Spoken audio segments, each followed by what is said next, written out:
দেখো বন্ধুরা, এই দাদারা জিরাট থেকে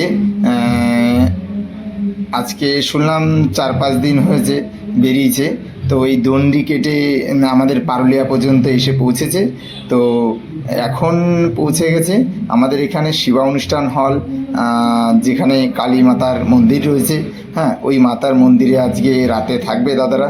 হ্যাঁ, দাদাদের সাথে আমি কথা বলবো।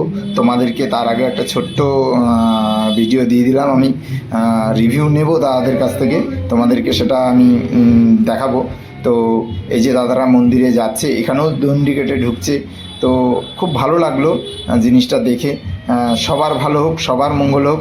জয় মা তারা, মা সবার ভালো করুক, সবাই এটাই কামনা করি। ভালো লাগলে একটা লাইক আর কমেন্টস করে দিও। ওকে, চলো, ভালো থেকো। হ্যাঁ, জয় মা তারা, মাগো সবার ভালো করো, সবার মঙ্গল করো। সবাই দেখো কেমন লাগলো আমাকে জানিও। দেখো একদম দণ্ডি কেটে একদম মায়ের কাছে পর্যন্ত পৌঁছে গেছে। হ্যাঁ, কেমন লাগলো জানিও। হ্যাঁ, ঠিক আছে।